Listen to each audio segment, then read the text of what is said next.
सरकारें चल रही हैं वह आज हमारे देश और दुनिया को जिंदा रखने वाले किसानों को आतंकी समझ रहे हैं।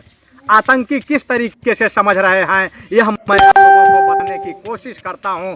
आप देख रहे होंगे हमारे पीछे जो है ये धान की पराली है।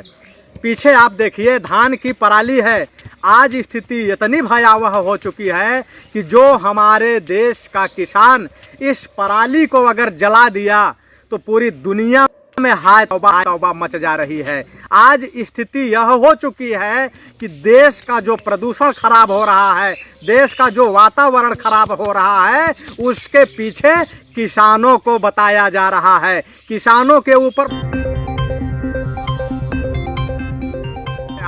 आज हमारी जो सरकारें हैं यह इस तरीके से किसान के साथ गलत व्यवहार कर रही है कि अगर किसान कहीं भी पराली अगर जला दिया तो उसके ऊपर हजारों रुपए का जुर्माना में बैठे बहुरूपिये यह जानने की कोशिश नहीं किए कि आखिर जो किसान है वह अपने खेत में पराली क्यों जला रहा है, पराली जलाने के पीछे का कारण क्या है।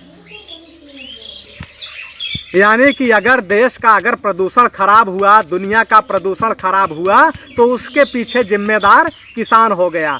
और ये सत्ता में बैठे जो भूखे हवस के जो ये शिकार करने वाले, ये हवस बुझाने वाले जो भेड़िए सत्ता में बैठे हैं, जो अपने पिछवाड़े में तेल मालिश कराते हैं, जब हजारों गाड़ियां अपनी रैलियों में बुलाते हैं तो उनके पीछे से जो धुआं निकलता है उससे प्रदूषण नहीं होता है, उससे प्रदूषण नहीं होता है।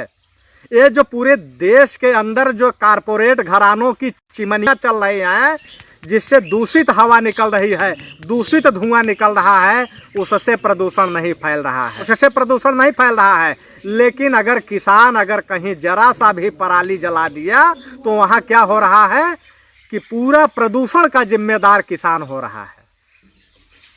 किसानों के साथ इतना गलत व्यवहार, इतनी जिल्लत झेल रहा है किसान कि आज किसान की हालत सिर्फ किसान का बेटा समझ सकता है, उद्योगपति और पूंजीपति नहीं समझ सकता।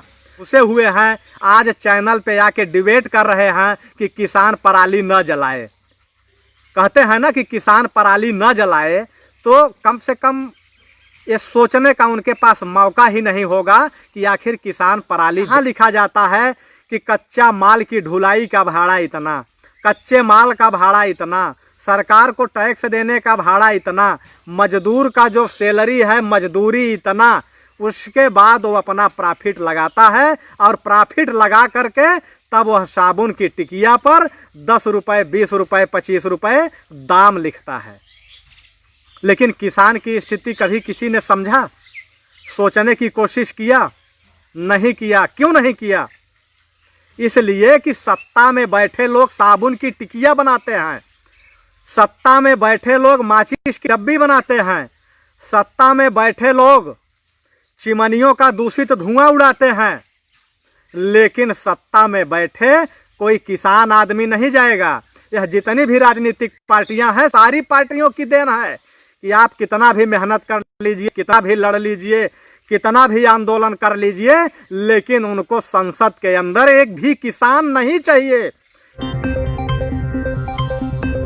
किसान भाई अपनी महत्वपूर्ण कमेंट में बताएं और वीडियो को एक लाइक और ज़्यादा से ज़्यादा किसान भाइयों में शेयर करते रहिए। धन्यवाद मित्रों।